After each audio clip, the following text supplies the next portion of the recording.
చేత కాకపోతే దిగిపోండి, ముఖ్యమంత్రిగా నాకు బాధ్యతలు అప్పగించండి, కాళేశ్వరం పునరుద్ధరణ చేసి చూపిస్తా. సీఎం రేవంత్కు మాజీ మంత్రి హరీష్ రావు సవాల్. కాళేశ్వరంపై దుష్ప్రచారం వల్ల ఎలాంటి లాభం లేదని వ్యాఖ్య. రైతులకు అన్యాయం చేయొద్దని హితవు. ఇది కనీసమైన సిగ్గుండాలి కదా. ఇదేమి పెట్రోల్ పోసుకొని అగ్గిపెట్టే మర్చిపోవడం అనుకుంటున్నా ఇది హరీష్ రావు సింపుల్గా. అది ఏ ఆలోచనతో ఈ మాట మాట్లాడుతున్నారు? ఇప్పుడు నేషనల్ డ్యామ్ సేఫ్టీ అథారిటీ అంత భయంకరమైన రిపోర్ట్ ఇస్తే అది పక్కన పెట్టండి. Controller and auditor general CAG ఎప్పుడూ కూడా ఒక వ్యవస్థ మీదనో లేకపోతే ఒక జరిగిన నష్టం మీదనో ఒకదాని మీద రిపోర్ట్ ఇవ్వదు. ఎప్పుడు కూడా టోటల్ ఫైనాన్షియల్ స్టేటస్, ఖర్చులు, వచ్చిన రాబడి దీని మీద రిపోర్ట్ ఇస్తుంది. కానీ ఈ దుర్మార్గులు చేసిన పాపానికి కాళేశ్వరం మీద రిపోర్ట్ ఇచ్చింది, సపరేట్ రిపోర్ట్. ఇప్పుడు అది గవర్నమెంట్ దగ్గర రెడీగా ఉన్నది. ఇప్పుడు ఇవాళ ప్రవేశపెట్టబోతున్నారు. నిన్ననే రాత్రి ఒక ఇది వచ్చింది, దాన్ని ప్రవేశపెట్టబోతున్నారు. ఇంకొకసారి ఆ కాపీ చూపిస్తా.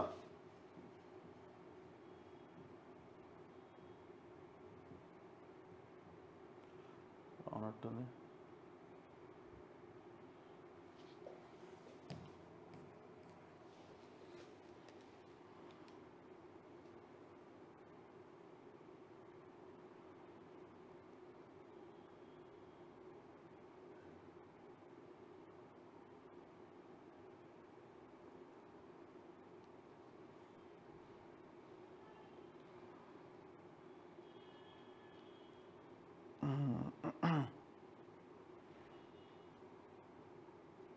యా ఒక్కసారి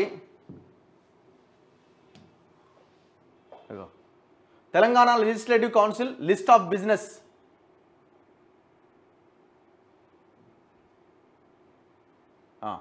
Shri Bhatti Vikramarka Mallu, deputy chief minister, to lay on the table a copy of the report of the comptroller and auditor general of India on the performance audit on Kaleshwaram project, report number 1 of 2024 as required under article 151 of 2 of the Constitution of India. So రెండో ఐటమ్గా ఇక్కడ మనకు కనిపిస్తూ ఉన్నది. మనం ముందు నుంచి demand చేస్తున్నాం ఈ కాళేశ్వరం పైన కాగ్ ఇచ్చిన రిపోర్ట్ని ఎందుకు పెట్టట్లేదని. మరి సమావేశాలు ఈ కాళేశ్వరం పైన కాగ్ ఇచ్చిన రిపోర్ట్ పైన చర్చ 1-2 రోజులు జరిపే అవకాశం ఉందా, లేదు పెట్టి వాయిదా చేస్తారా అన్నది చూడాలి. ఇది చాలా ఇంపార్టెంట్ సబ్జెక్ట్ ఇది. ఎందుకంటే ఇప్పుడు వీళ్ళు ఇంత దుర్మార్గంగా మీరు ముఖ్యమంత్రి నుంచి దిగిపోండి, మేము కట్టేస్తాం. ఏంది నువ్వు కట్టేది? ఎందుకు కుంగిందో చెప్పు మిస్టర్ హరీష్ రావు, ఎందుకు కుంగిందో చెప్పు, దానికి ఆన్సర్ చెప్పు ఫస్ట్. ఒక్కసారి చూడండి.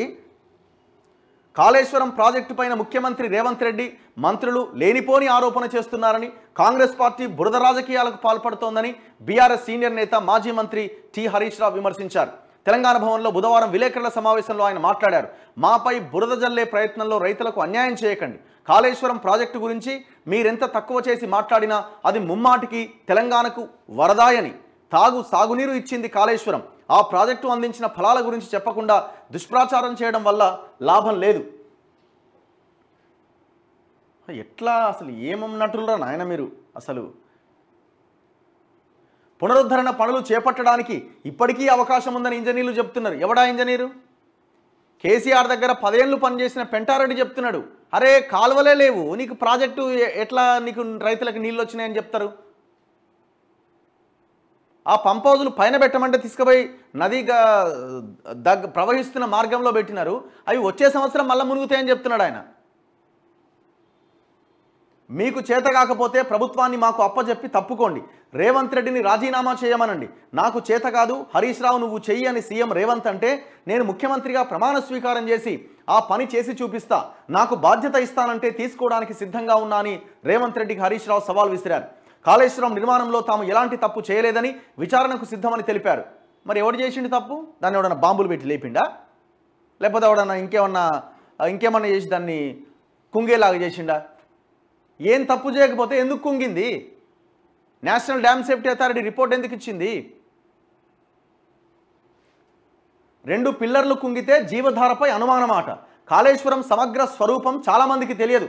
కాళేశ్వరం అంటే 3 బ్యారేజీలు, 15 రిజర్వాయర్లు, 19 సబ్స్టేషన్లు, 21 పంప్ హౌజులు, 203 కిలోమీటర్ల సొరంగాలు, 1531 కిలోమీటర్ల గ్రావిటీ కెనాల్, 98 కిలోమీటర్ల ప్రెషర్ మెయిన్స్, 141 టీఎంసీల నిల్వ సామర్థ్యం, 530 మీటర్ల ఎత్తుకు లిఫ్ట్, 240 టీఎంసీల ఉపయోగం, వీటన్నింటి సమాహారమే కాళేశ్వరం.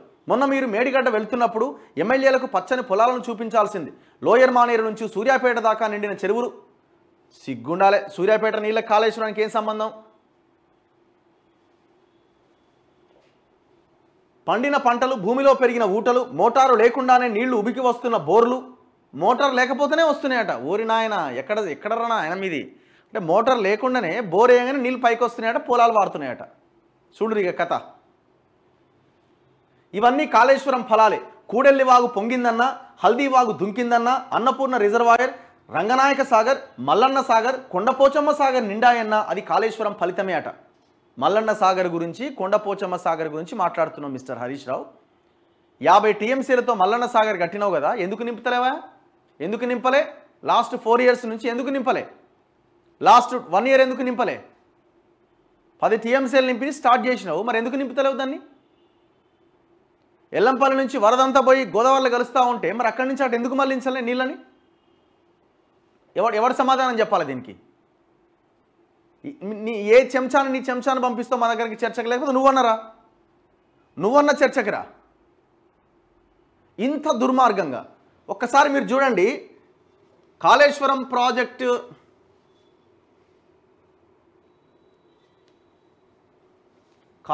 ప్రాజెక్టుకి సంబంధించిన కాగ్ రిపోర్ట్ నా చేతిలో ఉంది. ఒకసారి ఏది మన కాళేశ్వరం ప్రాజెక్టులో భాగంగా నిర్మించిన మల్లన్న సాగర్ పైన కాగ్ ఏం చెప్పిందో ఒక్కసారి చూడండి. Construction of Mallanna Sagar reservoir without conducting detailed seismic studies, అంటే ఎలాంటి భూకంపానికి సంబంధించిన స్టడీస్ లేకుండానే ఈ మల్లన్న సాగర్ 50 టీఎంసీల రిజర్వాయర్ని కట్టినారు. The project aimed to construct 3 barrages and 4 reservoirs with a total storage capacity of 141 TMC of water. Of these, Sri Komarvelli Mallanna Sagar SKMS reservoir in link 4 of the project is the largest constructed with a storage capacity of 50 TMC. 50 TMCలతో కట్టిండు, దాన్ని పోయిన ప్రభుత్వంలో నింపలే.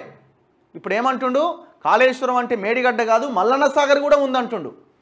నేనేమంటున్నా అంటే mister Harish రావుకి సవాల్ చేస్తున్నా, ఇది 50 టీఎంసీలు నింపే ముందు మొత్తం కరీంనగర్ జిల్లా ఆ చుట్టుపక్కల ఉన్న 5 లక్షల మంది జనాభాని మొత్తం ఖాళీ చేసి వాళ్ళందరినీ ఎక్కడైతే మంచి కేంద్రాలకి తరలించి, ఎక్కడైతే వరద లేని ప్రశాంతంగా వాళ్ళు జీవనం కొనసాగించే ప్రాంతాలకి వాళ్ళందరినీ తరలించి కేసీఆర్ కుటుంబాన్ని, ముఖ్యంగా హరీష్ రావుని మల్లన్న సాగర్ కట్ట మీద కట్టేయాలి. హరీష్ రావుని వాడు వెంకట్రామిరెడ్డి అని కలెక్టర్గా పనిచేసిండు గతంలో, ఇప్పుడు ఎమ్మెల్సీగా ఉన్నాడు. గతంలో కేసీఆర్ కాళ్ళు మొక్కిండు, ఎమ్మెల్సీ అయింది. ఈ ఇద్దరిని ఆ మల్లన్న సాగర్ కట్ట మీద కట్టేయాలి. మిగతా ఈ ఫ్యామిలీ మెంబర్స్ అందరినీ ఊరికొకరిని పెట్టాలి. చలో 50 టీఎంసీలు కడదాం, వారం రోజులు వెయిట్ చేద్దాం, మీరుంటే ఆ జనాన్ని కూడా తీసుకుపోదాం.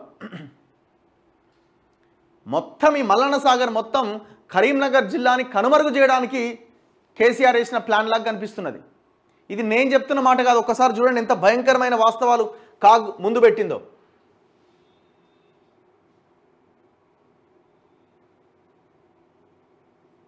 చూడండి. Audit, however, the observed that the drawings of SKMS reservoir were got approved and the reservoir was constructed in undue haste without conducting the necessary investigations studies fully as discussed below. అంటే ఎలాంటి studies లేకుండా, discussion లేకుండా దీన్ని start చేశారు. Existence of faulty zone at the reservoir location. While approving the preliminary drawing of the reservoir, the chief engineer and central designs organization CDO advised, ఎప్పుడు August 2016లో advise చేసింది ఏమని? ఆ డ్రాయింగ్స్ కంటే ముందే the department to get a site specific seismic studies conducted through an expert agency like the National Geophysical Research Institute NGRI before approval of drawings. So వాళ్ళ చేత investigate చేయించండి, ఇది సైస్మిక్ జోనా కాదా, ఒకవేళ ఇంత పెద్ద రిజర్వాయర్ కడితే ప్రమాదమా లేదా అన్నది ఇన్వెస్టిగేషన్ చేయండి అని వాళ్ళు సూచించినారు.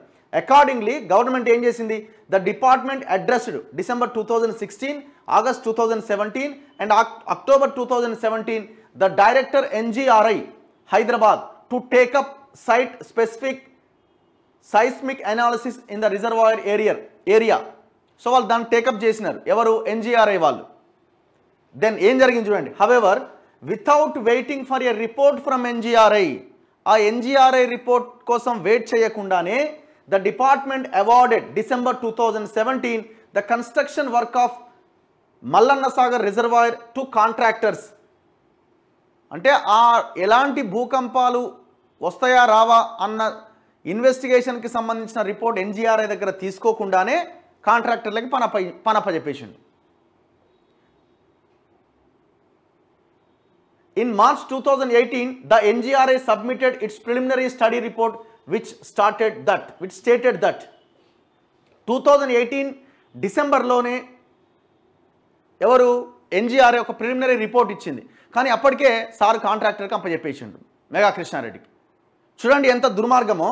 మరి ఎవరిని చంపుదామని మిస్టర్ హరీష్ రావు మల్లన్న సాగర్ గురించి చెప్తున్నావు కదా, నువ్వు మల్లన్న సాగర్ గురించి చెప్తున్నావు కదా, అది ఏం చెప్తుంది ఆ రిపోర్ట్, ఆ ప్రిలిమినరీ రిపోర్ట్ ఏం చెప్తుందంటే the Telangana state in the southern peninsular shield falls in seismic zone 2, అంటే లోయెస్ట్ సైస్మిక్ యాక్టివిటీ. ఇది దక్షిణ ద్వీపకల్పం, ఈ ప్రాంతంలో కొంత తక్కువ భూకంప తీవ్రత ఉన్నప్పటికీ however the occurrence of Koyna earthquake in 1967 and Latur earthquake in 1993 both of 6.3 magnitude has led to the realization that the southern peninsular shield is conspicuous with a stable continental region earthquakes. So ikkada kuda earthquakes వస్తున్నాయి, భూకంపాలు వస్తున్నాయి అని examples తో వీళ్ళు చెప్పడం జరిగింది. 67లో 93లో, దాంతోపాటు recent moderate earthquakes occurring in Ongole region of Andhra Pradesh and Latur region of Maharashtra. ఇట్లా 1969 a moderate earthquake of 5.7 magnitude Bhadrachalam రీజియన్లో వచ్చింది. ఇది కేవలం 200 కిలోమీటర్లు. దేనికి, కాళేశ్వరం మన మల్లన్న సాగర్ రిజర్వాయర్కి 1969లో వచ్చిన భూకంపానికి. సో ఇట్లా చాలా డీటెయిల్డ్ రిపోర్ట్ ఇచ్చినారు వాళ్ళు, ఇది చాలా ప్రమాదం అని. ఇన్ జూన్ 1983లో Medchal area near Hyderabad experienced and earthquake 4.9 magnitude అని ఆనాడిచ్చినారు. This earthquake had a depth of more than 15 kilometers and was felt significantly up to a distance of 200 kilometers because of its deep-seated origin. Medchal ప్రాంతంలో వచ్చిన అది దాదాపు ఒక 200 కిలోమీటర్ల వరకు ఆ ప్రభావం చూపించిందని చెప్తా ఉన్నారు. Keeping in view the historical seismicity status of the region, an earthquake of magnitude 5 or more is likely to cause damage to non-engineered structures. So 5 లేదా అంతకంటే పైన తీవ్రతతో వచ్చే భూకంపాలు సంభవిస్తే అది కొట్టుకుపోయే ప్రమాదం ఉంది అని కాగ్ రిపోర్ట్ చెప్తున్నది. కాగ్ రిపోర్ట్లో NGRI ఇచ్చిన ప్రిలిమినరీ రిపోర్ట్ అంశాన్ని పేర్కొనడం జరిగింది. The NGRI report further stated that there are at least 3 sets of dominant lineaments with distinct geomorphic signatures observed in the region. The NGRI suggested that it would be appropriate to conduct detailed survey with planned profile orientations to characterize their effect on shallow surface and understand their mutual relationship. So దాని మీద ఇంకా deep analysis కావాలి, investigation కావాలని NGRI కూడా చెప్పింది. Despite the recommendations of NGRI, the department did not conduct any detailed survey of the location and went ahead with the construction of the reservoir. So ఆ NGRI ఇచ్చిన preliminary రిపోర్ట్ని కేసీఆర్ చింపి చెత్తబుట్టలో పడేసి, కేసీఆర్ ఈ దుర్మార్గుడు హరీష్ రావు వీళ్ళంతా కలిసి ఈ మల్లన్న సాగర్ కట్టడానికి రెడీ అయిపోయి మొత్తం ఊర్లను ఖాళీ చేసి ఆ ఊరు జనాన్ని వాళ్ళ జీవితాలతో ఆడుకొని ఆ మల్లన్న సాగర్ 50 TMCలు కట్టి నీళ్ళు వదిలేసాడు. Considering the seismicity of the region and the presence of 3 sets of dominant lineaments in the area mentioned in the preliminary report of NGRI, non-conducting of further detailed studies as advised by NGRI gives rise to a serious concern about the soundness of the reservoir and the safety hazard it can pose in the event of an earthquake in the region. So elanti ఇది లేకుండా దాన్ని కట్టడానికే ముందుకెళ్ళినారు. చివరికి ఒకసారి చూడండి. Next ఇదంతా వాళ్ళు అట్లా రాసుకుంటూ వచ్చినారు.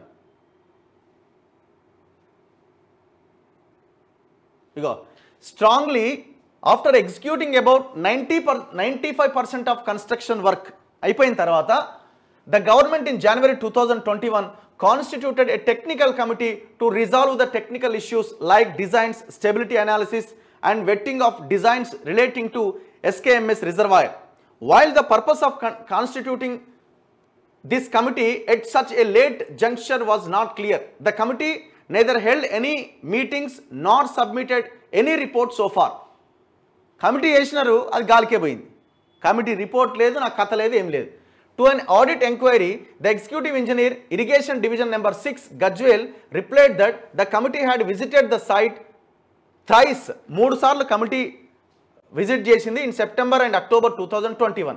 However, the EA did not furnish details of technical issues referred to the committee. ఎవ్వడు అసలు ఆ టెక్నికల్ రిపోర్ట్ లేదు, టెక్నికల్ కమిటీ పనిచేయలేదు, వీళ్ళకి ఎలాంటి రిపోర్ట్ వీళ్ళకి రాలేదు. Non preparation of emergency action plan, ఇది చాలా క్లియర్. ఈఏపీ అంటే non preparation of emergency action plan. ఈ ఎమర్జెన్సీ యాక్షన్ ప్లాన్ కూడా లేదు. ఈ ఎమర్జెన్సీ యాక్షన్ ప్లాన్ అంటే ఏంది? 50 టీఎంసీలతో కట్టిండు. ఒకవేళ అది కూలడానికి కొట్టకపోయే క్రమంలో ప్రజలని ఇది చేయాలి కదా, ప్రజల్ని అలర్ట్ చేయాలి కదా. సో అలర్ట్కి సంబంధించిన ఎమర్జెన్సీ యాక్షన్ ప్లాన్ కూడా వీళ్ళు తీసుకోలేదు.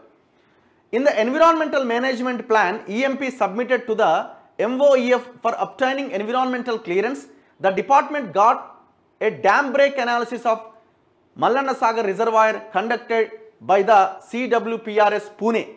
The report submitted by CWPRS contained an assessment of the possible impact and the likely submergence areas in the worst case scenario of dam break. అంటే ఒకవేళ డ్యామ్ కనుక break అయితే worst case సినారియోలో మనం ఏం చేయాలి? The report also contained guidelines for preparation of emergency action plan for different emergency situations. Though the department has started filling the Mallanna Sagar reservoir in August September 2021. It has not prepared the EAP so far. అంటే ఎలాంటి emergency action plan లేకుండానే అది నింపడం start చేసినారు. Non preparation of EAP increases risk to the life and properties of the people near the reservoir due to delayed inadequate response in case of a dam break scenario. ఏం చెప్తున్నాడు? CAG ఏం చెప్తున్నది? ఇది అక్కడ ఉన్న స్థానికంగా ఉన్న ప్రజల యొక్క జీవితాల మీద, వాళ్ళ యొక్క ప్రాణాల మీద ప్రభావం చూపిస్తుంది, వాళ్ళ ఆస్తుల మీద ప్రభావం చూపిస్తుంది. ఈ డ్యామ్ బ్రేక్ ప్లాన్ కూడా, ఈ ఎమర్జెన్సీ యాక్షన్ ప్లాన్ కూడా కేసీఆర్ పట్టించుకోలే. Thus, the department neither got detailed seismic studies conducted nor prepared EAP for Mallanna Sagar Reservoir, leaving the reservoir and the lives of the people nearby at increased risk. తస్మాత్ జాగ్రత్త, 50 టీఎంసీలు కనుక నింపితే కరీంనగర్ జిల్లా కనబడదు. కుడలేరు వాగు నుంచి అప్పర్ మానేరుకు పోయి ఆగుతాయి నీళ్లు. అప్పర్ మానేరు ఎంత? 2.5 టీఎంసీల సామర్థ్యం. ఈ నీళ్ళు ఎంత? 50 టీఎంసీలు. తట్టుకుంటుందా? ఏమైపోతుంది? మొత్తం ప్రాజెక్టులే కొట్టుకపోయి కరీంనగర్ జిల్లాని కనుమరుగు చేస్తుంది మల్లన్న సాగర్. నేనేమంటున్నా, అందుకే కాళేశ్వరం అంటే మేడిగడ్డనే కాదు, మల్లన్న సాగరు అది ఇది అంటున్నావు కదా మిస్టర్ హరీష్ రావు. 50 టీఎంసీలు నింపి కరీంనగర్ జిల్లాను మొత్తం ఖాళీ చేసి వాళ్ళని సురక్షిత ప్రాంతాలకు తరలించి నిన్ను ఫస్ట్ డ్యామ్ మీద కట్టేయాలి. చలో రెడీయా? ఏం సమాధానం చెప్తావు దీనికి? ఇది ఏనాడో రాసినారు వీళ్ళు. తెలంగాణ జేఏసీ వాళ్ళు, ఎలక్ట్రిసిటీ డిపార్ట్మెంట్లో పనిచేసే రఘు గారు, ఆయన ఏనాడో వాళ్ళు చాలా డీటెయిల్గా రాసినారు. భూకంపాల తీవ్రత వచ్చే ప్రాంతం ఇది, ఇక్కడ ఎటువంటి కట్టడాలు కట్టడానికి వీల్లేదు అని. విన్నరా? ప్రాజెక్టు కట్టే కంటే ముందే వాళ్ళు గుర్తించి వాళ్ళు ఎంతోమంది ఎక్స్పర్ట్స్తో డిస్కస్ చేసి పుస్తకాన్ని రాసిరు. పుస్తకం రాగానే కేసీఆర్ చెమటలు పడి లాగులు దడిచినాయి. కానీ అధికారం ఉన్నది, రాజ్యం ఉన్నది, పైసలు కావాలా, కమిషన్లు కావాలా, ఈ దేశంలో ఉన్న ఎంపీలందరినీ కొనాలా, ప్రధానమంత్రి కావాలా, ఈ ఆలోచనతో ఉన్నాడు. వాడు మెగా కృష్ణారెడ్డి గారిని పెట్టుకున్నాడు, ఈ దందా అంతా నడిపించినాడు. ఎవడి ప్రాణాలు తీద్దాం అనుకున్నావు? కరీంనగర్ జిల్లా ప్రజలు, కరీంనగర్లో ఉన్న మొత్తం మల్లన్న సాగర్ చుట్టుపక్కల ప్రజలు చెప్పులు వేయండి ఒక్కొక్కడి మీద. Harish Rao without security R&R కాలనీకి పోతావాను? వితౌట్ సెక్యూరిటీ ఒక్కడివే మల్లన్న సాగర్ కొండపోచమ్మ సాగర్ నిర్వాసితుల కోసం కట్టిన R&R కాలనీకి నువ్వు పోతావా? ఆడోళ్ళు చెప్పులు మడత పెట్టి కొడతారు మిమ్మల్ని. ఏం జీవితాలు వాళ్ళవి పాపం, నాశనం చేసిన వాళ్ళ జీవితాలని. ఎంత దుర్మార్గం అంటే ఈ హరీష్ రావు అనే వ్యక్తి, నేను రిపోర్ట్ చేసిన, నేను రాజ్ న్యూస్లో ఉన్నప్పుడు, తొలి వెలుగులో ఉన్నప్పుడు, ఒక 25 దళిత కుటుంబాలని ఊరికి అవతల ఒక చిన్న రేకుల షెడ్ లాంటి ఇళ్లలో పెట్టి వాళ్ళు కేసేసిరు. ఏమని? మేము భూములు ఇయ్యం, మాకు భూమి ఇస్తేనే ఇస్తామని వాళ్ళు. మేము డబ్బులు తీసుకోమని కేసేసారు. చాలామంది డబ్బులు తీసుకున్నారు, ఏదో వాళ్ళు భయపడి ఏదో చేసినారు. ఆ 25 మంది డబ్బులు తీసుకోకుండా ఉంటే ఈ కలెక్టర్ వెంకటరామిరెడ్డి గారు, ఈ హరీష్ రావు వీళ్ళందరూ కలిసి ఆ 25 మందిని DCM లెక్కించి ఎత్తుకపోయి R&R కాలనీకి ఒక 500 మీటర్ల దూరంలో ఎత్తేసారు. ఆడ వీళ్ళ కోసం సపరేట్గా, వీళ్ళ అహంకారం, వీళ్ళ దారుణమైన మనస్తత్వం చూడండి. ఈ 25 మంది కోసము సపరేట్గా ఒక రేకుల షెడ్ లాంటి ఒక్కొక్క ఇల్లు నిర్మించి చిన్న రూము, ఆ డోర్ మీద వాళ్ళు ఏ కేసు అయితే ఇచ్చారో వాళ్ళ యొక్క కేసు నెంబర్ రాసిరు. ఆ కేసు నెంబర్ రాసి, ఇగో ఇది నీ ఇల్లు అని వాళ్ళని అందులో పడేసినారు. ఇది హరీష్ రావు చేసిన దుర్మార్గం. ఈయన కాళేశ్వరం ప్రాజెక్టు గురించి మాట్లాడుతుంది. నువ్వు ఒక్కడి పోవా R&R కాలనీకి, వితౌట్ సెక్యూరిటీ పో. ఎలక్షన్లకు ముందు నువ్వు పోతే నీ బీఆర్ఎస్ పార్టీకి సంబంధించిన అందరు కార్యకర్తలను నిన్ను ఉరికిచ్చినారు కదా ఆడ. ఇది వాస్తవం కాదా? అందుకే నేనేమంటున్నా అంటే, కాళేశ్వరం అంటే మల్లన్న సాగర్ అది మేడిగడ్డ మాత్రమే కాదంటున్నావు కదా. చలో మల్లన్న సాగర్ పోదాం, చలో కొండపోచమ్మ సాగర్ పోదాం. కేసీఆర్ని అదే స్టిక్ పెట్టి ఆ టన్నెల వెంట నడిపిద్దాం. నడుస్తాడేమో అడగండి. కుప్పగూలిపోతున్నాయి అక్కడ. ఈయన గౌరవెల్లి ప్రాజెక్టు గురించి మాట్లాడుతున్నాడు. గౌరవెల్లి ప్రాజెక్టు పంప్ హౌస్కి సంబంధించిన గోడ లీకులు ఇచ్చింది పోయినసారే మొత్తం.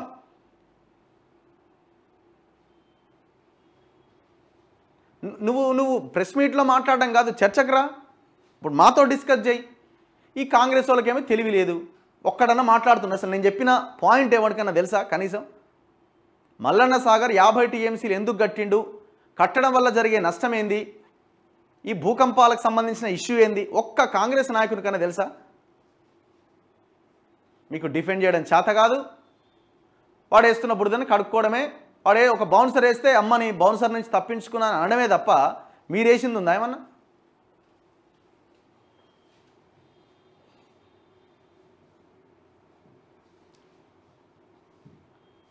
చివరికి వీళ్ళు చేసింది ఏముందండి? గత ప్రభుత్వాలు కట్టిన ప్రాజెక్టులను కూడా, కడెం ప్రాజెక్టు మంత్రి ఇంద్రకరణ్ రెడ్డి నిర్మల్ జిల్లాలో ఆడికి పోయి ఏమంటాడు? దేవుడే కాపాడాలి ఈ ప్రాజెక్టుని అంటాడు.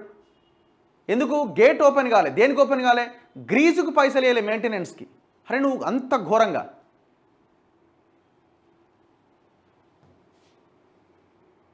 సో ఇప్పుడు వీళ్ళు ఎత్తుకున్న లైన్ ఇది. కాళేశ్వరం అంటే మేడిగడ్డ కాదు, ఇంకా చాలా ఉంది అని. ఇంకా చాలా ఏముందో మేము చూపిస్తాం రా. ఇంకా చాలా ఉన్న దాంట్లో ఏమీ సురక్షితంగా ఉందో ఒక్కసారి మాతో చర్చకు రానికి దమ్ముంటే. మళ్ళా చెప్పు, మళ్ళీ సవాల్ చేయి మమ్మల్ని.